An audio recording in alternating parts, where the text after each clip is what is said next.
شان باقی ہے، ابھی اسلام زندہ ہے، ابھی قرآن باقی ہے۔ بہت خوب ماشاءاللہ۔ محترم سامعین اور حضرات اساتذہ کرام اور ہمارے عزیز ساتھیوں، یہی قرآن ہے جس نے مقدر کو بدل ڈالا، یہی قرآن ہے جس نے مقدر کو بدل ڈالا۔ عمر ایمان لے آئے، ہوا باطل کا منہ کالا۔ حضرات،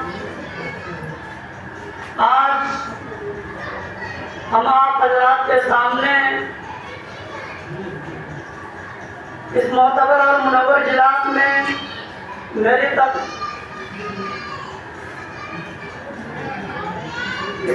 متبرک و منور اجلاس میں میرا موضوع سخن دنیا کی سب سے پاکیزہ اور مقدس کتاب قرآن پاک ہے۔ ہمیں اور آپ کو چڑھتے سورج کی طرح یقین ہے کہ اس کا ایک ایک حرف چاند اور سورج سے بھی زیادہ صاف و شفاف اور روشن ہے۔ وہ قرآن پاک کی جس کی زبان مقدس، بیان مقدس اور جو فصاحت و بلاغت کا ٹھاٹھے مارتا سمندر ہے، جس کے متعلق ارشاد سبحانی ہے کہ وہ قرآن پاک کہ جس کے صادق اور برحق ہونے میں کوئی شک و شبہ نہیں، جس کے بارے میں محسن انسانیت صلی اللہ علیہ وسلم نے ارشاد فرمایا خیرکم من تعلم القرآن وعلما، کہ تم میں سب سے بہتر وہ شخص ہے جو قرآن سیکھے اور دوسروں کو سکھائے۔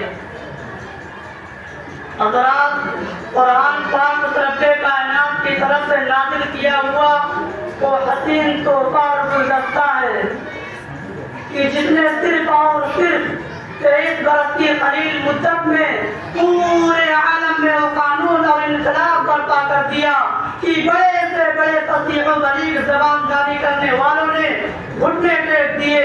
یہی وہ قرآن ہے جس کی آیتوں کو سن کر پتھر جیسے جگر رکھنے والے انسان بھی اپنے جگر کو قابو کرنے پر مجبور ہو گئے۔ یہی وہ قرآن ہے جس کی آیتوں کو سن کر عمر جیسا کٹا دل انسان بھی ایمان لانے پر مجبور ہو گئے۔ یہی وہ قرآن ہے جس کی آیتوں کو سن کر نجاشی کے روٹے کھڑے ہو گئے۔ یہی وہ قرآن ہے جس کی آیتوں کو سن کر بڑے بڑے عیسائی معاذ راہب بھی ایمان میں داخل ہو گئے۔ یہی وہ قرآن ہے جس کی آیتوں کو سن کر انسان تو انسان، جنات بھی ایمان لانے پر مجبور ہو گئے۔ یہی وہ قرآن ہے جس کی آیتوں کو سن کر نجاشی کے روٹے کھڑے ہو گئے۔ یہی وہ قرآن ہے جس نے زمان و مکان میں زندگی بخشی۔ یہی وہ قرآن ہے جس نے عدل و انصاف کا پیغام دیا۔ یہی وہ قرآن ہے جس نے مردہ قوم کو زندگی بخشی۔ یہی وہ قرآن ہے جس نے باطل کے لہراتے ہوئے جھنڈے کو گرا دیے۔ یہی وہ قرآن ہے جس نے کیسر و کسرا کے غرور کو خاک میں ملا دیا۔ یہی وہ قرآن ہے جس نے ایک ایشور کی بھکتی سکھلائی۔ یہی وہ قرآن ہے جس نے توحید اور ایمان کا درس سکھایا۔ یہی وہ قرآن ہے جس نے غیروں کے سامنے سجدہ ریز ہونے سے منع کیا، سجدہ کرنے سے منع کیا۔ یہی وہ قرآن ہے جس نے جنت و جہنم کا درس سکھایا۔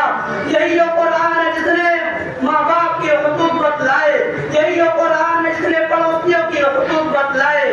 ہاں آج مجھے کہنے دیجیے، یہی وہ قرآن ہے جس میں سارے علوم و فنون موجود ہے۔ علم سائنس قرآن میں موجود ہے، علم جغرافیہ قرآن میں موجود ہے، علم طب قرآن میں موجود ہے، علم سیاست قرآن میں موجود ہے، علم دین و دنیا قرآن میں موجود ہے، مختصر یہ کہ خوشگوار قرآن میں ہے،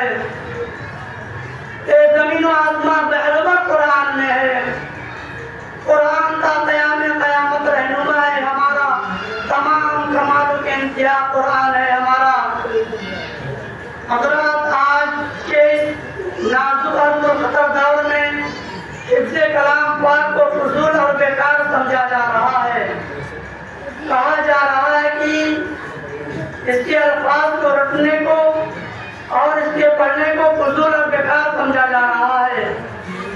افسوس پر افسوس، جس کے بارے میں ہمارا اور آپ کا خیال ہے کہ اس صاف و شفاف اور روشن کتاب کے بارے میں جس کے بارے میں ارشاد فرمایا